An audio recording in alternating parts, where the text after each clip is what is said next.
พ่อแม่พี่น้องFCทุกคนสบายดีนี่ก็มาจับหมูปั่นข้าวเขาเจ้าว่ามันปั่นข้าวเฮาเนาะเฮ้ยกระเละกระเละ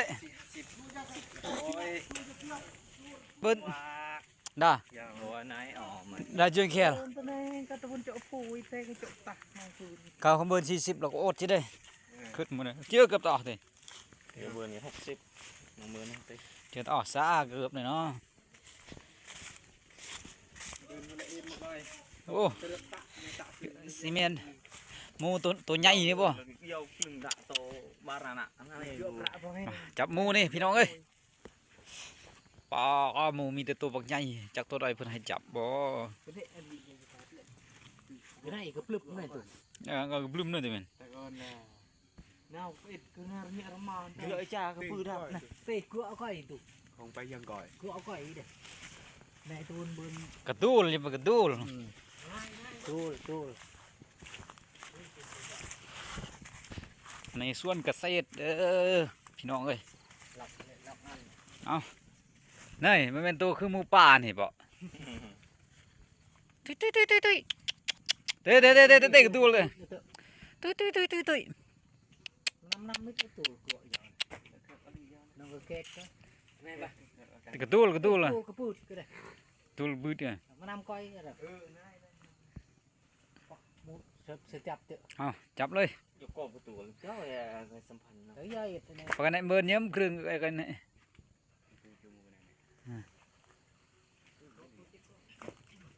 เอาดู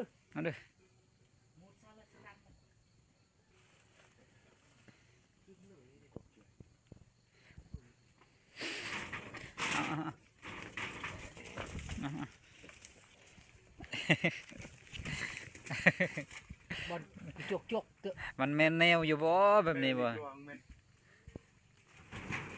รวงกระชีระวังทางซีเด้อ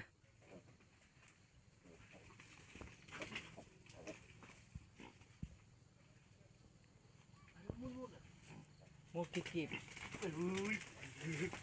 จะได้บ่ตั้งเจเอาเลยตั้งเจมุดเลยขมังมุดเลยขมังอย่าเบื่อมุดเจอะโธ่ได้แล้วตัวบักใหญ่นี่ดับเก่าดับบ่น้ำมาบุญมาตีอ่ะเอาไอ้ยังไม่เก่าละคาดิแกเอาพูดบ่เอาไงพี่น้องยกนะนี่ป้าถูยืนนะว่าเกิดต่อที่เด็กแล้วนะ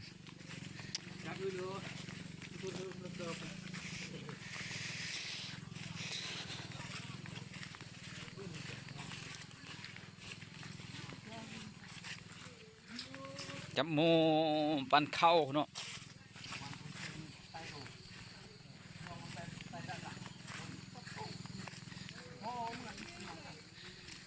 อยู่นี่ก็เป็นสวนเกษตรเนี่ยจังน้อยเนาะพี่น้องFCนี่ก็เจ้าปลูกหลายอย่างนี่เป็นกำลังสร้างมา2-3 ปีนี่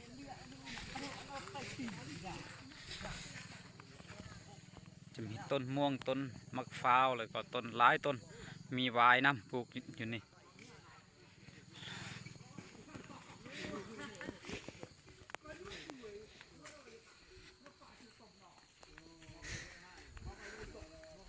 อันนี้มักเพชรที่เพิ่นปลูกอยู่เทิงกระตอไม้เนี่ยเห็นบ่พี่น้องทุกคนนี่ปลูกอยู่เทิงตอไม้นี่การนอนไล่กบว่ะเอาไปนกกเยอะไปอยู่อ่ะแม่นเลยเขากินอยู่ห้ามตอนนั้นแล้วถ่ายมาไว้เด้อนะให้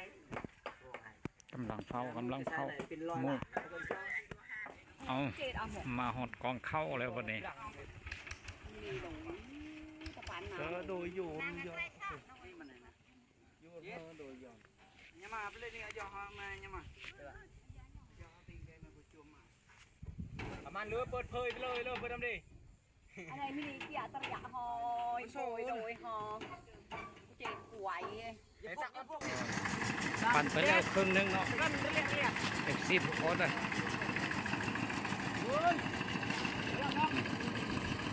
40แล้ว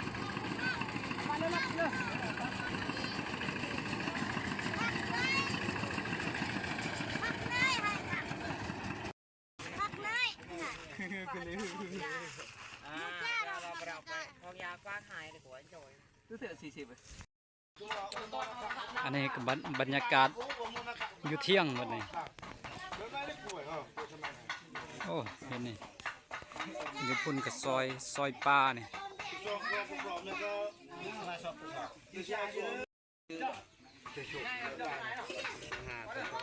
ปลาเดี๋ยวพี่น้องทุกคนเลยกำลังต้มนี่ mấy được 15 sọt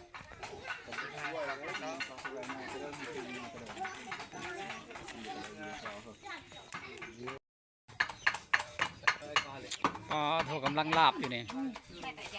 อยู่ตารางยังต้มอยู่นี่กันลาบแล้วนี่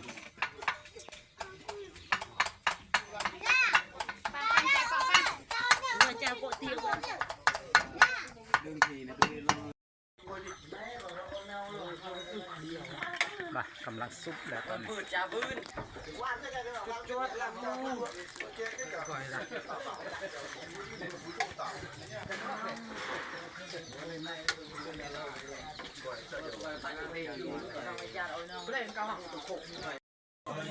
ะกูเลยผู้ใดเราไปจอดเลยคิดว่าผู้ใดดังอยู่ผ่านหรอบอกเลยพูดเลยรอเปิดเดี๋ยวกันเนี่ยเลย อันนี้ก็แม่นลาบปลาหรือว่าก้อยปลาเด้อพ่อแม่พี่น้องเอ้ย xong thôi rồi เอาเลยตักเลย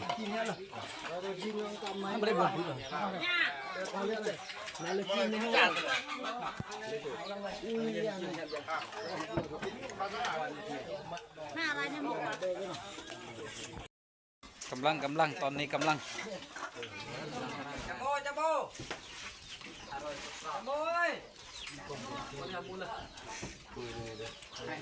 เอากินแซ่บๆเด้อตอนนี้เฮาก็มาแต่ปั่นช่วยเข้าแล้วเนาะแต่ว่ายังบ่แล้วเฮาก็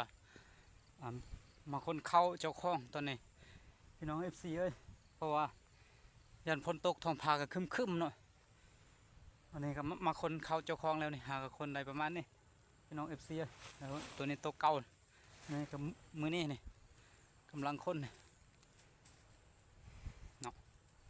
เอาจังใดก็ขอบใจเนาะทุกคนที่ติดตามและรับชมเนาะก็คือว่าแล้วเราสวยเขาปั่นเขายังบ่ทันแล้วกินข้าวแล้วเราก็มาพี่เลยแล้วก็เอามาคนเขาเจ้าของเนาะจังใดก็ขอบใจทุกคนที่ติดตามและรับชมเนาะบ๊ายบายเนาะ